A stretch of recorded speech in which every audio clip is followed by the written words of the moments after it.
Hey, welcome to Vensire Studios. This is just going to be kind of an off-a-cuff video versus my usual ones where I have the whole intro and everything else. It's just going to be recorded directly in OBS for a quick and dirty thing, you could say. And it is going to be covering how to make a countdown timer really quickly inside of Davinci Resolve.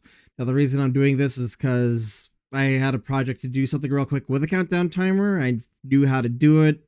Generally, I just had to double check, but they had some really weird ways of let's just say putting certain things together, and I'm going to cover a much better way of kind of doing this, honestly. So let's get this started. So we're here now inside Davinci Resolve, as you can see here, and what we're going to be doing is, like I said, creating a quick timer. So you can see I've got the effects tab open, I'm in titles, and I'm just going to grab the text plus node and throw it down here. We're going to make it about 30 seconds long. Wrong way. It would help if I went the right way, now wouldn't it? You know, this is something I have put in and asked for, is if we could just double click on here, black magic, you know? Then we could just set it to exactly the time that we want it at. That locked in there, and you can see it says custom title over here when you have the inside the inspector tab. You're going to right click and you're just going to click time code. And this will set up the time code for however you want it. If you want directly 30 seconds, obviously you got to push it just a little bit further. But here it shows hours, minutes, seconds, and hours, minutes, seconds, and milliseconds. Or frames. Is that frames? Let's see. Probably tell if it goes to 60, then just is the next one. Yeah, that's frames. All right, so the videos I saw online, it was several of them in a row that said in order to get rid of, like, say, frames and so forth, is you just do this. And, you know, there you go, everything's honky-dory. It looks perfectly fine, right? I mean, it's sitting there centered, and, you know, you're good. Except there's one problem, and that's when you start changing fonts. I'm going to show one that shows it immediately off the bat. There's one called Wall Poet. And you can see it. It just spazzes back and forth.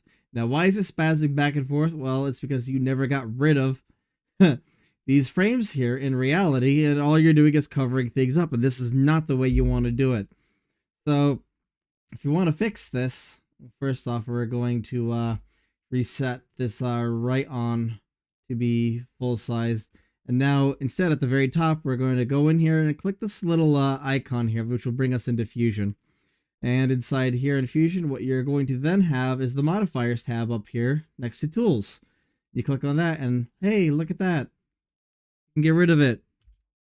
And you hit it, and look, it counts without spazzing and bouncing all over the place.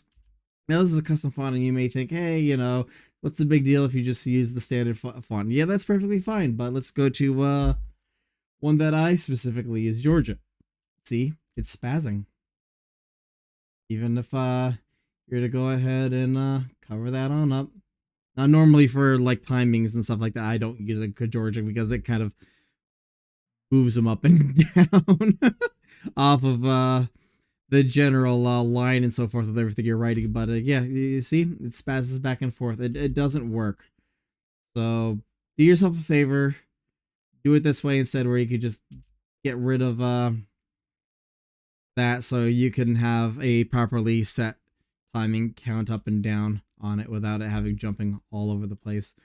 Now, I haven't quite figured out inside there if there's an easier way to get it to count down instead of up, so unfortunately it's still set a new compound clip and then just go into a clip speed and reverse speed, and instead it'll count down from up. But I'm sure there's another way to do that that would be better. If you already know how to do it and you feel like sharing, put it in the comment section below. So as usual, like this video if you liked it, dislike it if you didn't. And if you have any comments, questions, or suggestions, leave it in the comment section below, and I'll see you all next time. Bye.